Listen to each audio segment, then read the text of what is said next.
बसंत ऋतु में जंगल के बीचों बीच लगा एक गुलाब का पौधा अपने फूलों की सुंदरता पर इतरा रहा था। पास ही में लगे चीड़ के कुछ पेड़ आपस में बातें कर रहे थे।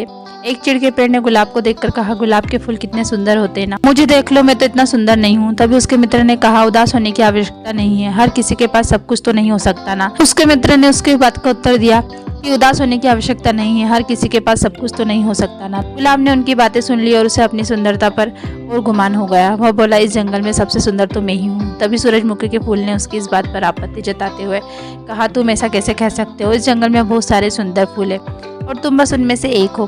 तभी गुलाब ने भी इतराते हुए कहा, लेकिन मुझे देख करके सभी लोग मेरी तारीफ करते और पास ही में लगे कैक्टस के पौधे को देख करके कहने लगा, देखो इस कैक्टस के पौधे को, यह कितना बदसूरत है, इस पर तो कांटे ही कांटे, कोई इसकी तारीफ नहीं करता।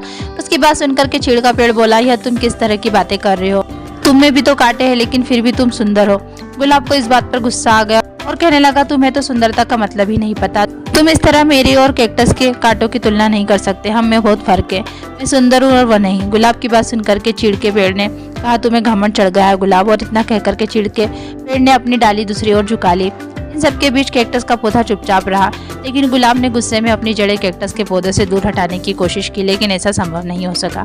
कुछ देर प्रयास करने के बाद गुलाब ने चिढ़कर कैक्टस के पौधे से कहा, तुम एक निरर्थक पौधे हो, तुम्हें ना ही सुंदरता है, नहीं तुम किसी के काम के हो, मुझे दुख है कि तुम्हारे पास मुझे रहना पड़ रहा है। गुलाब की बात सुनकर के कैक्टस को भी बहुत दुख हुआ और वह बोला, भगवान ने किसी को भी निरर्थक जीवन नहीं दिया है। गुलाब ने उसकी बात अनसुनी कर दी। उसके बाद मौसम बदला, बसंत ऋतु चली गई, धूप की तापसी बढ़ने लगी और पेड़ पौधे मुरझाने लगे। गुलाब मुरझाने लगा। एक दिन गुलाब ने देखा कि एक चिड़िया कैक्टस के पौधे पर चोंच गाड़ करके बैठी है। कुछ देर बाद वह चिड़िया वहां से उड़ गई। चिड़िया बहुत ही खुश लग रही थी। गुलाब को यह बात समझ नहीं आई कि वह चिड़िया कैक्टस पर बैठकर क्या कर रही थी।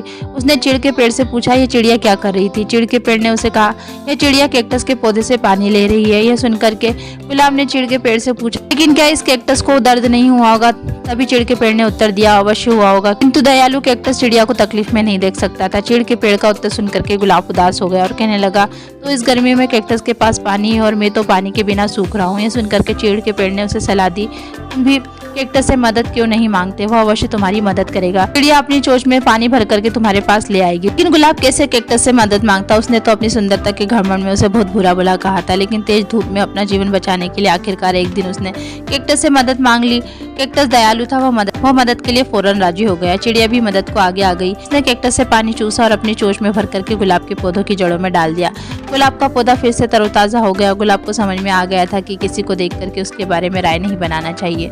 उसने कैक्टस से माफी मांग ली। आज की मोरल ऑफ द स्टोरी यह थी दोस्तों कि किसी की भी शक्लों को देख करके कोई राय नहीं बनाना चाहिए। इंसान की बाहरी सुंदरता नहीं बल्कि आंतरिक सुंदरता मायने रखती है। हर किसी को भगवान ने अलग अलग गुणों से नवाजा है, इसलिए अपने गुणों पर अभिमान मत करो। एक दूसरे की सहायता से ही जीवन आगे बढ़ता है। अगर आपको हमारी कहानी पसंद आई हो तो दोस्तों हमारे चैनल को लाइक और सब्सक्राइब करना ना भूलें और साथ ही साथ हमें कमेंट्स बॉक्स में लिख करके जरूर बताइएगा। धन्यवाद।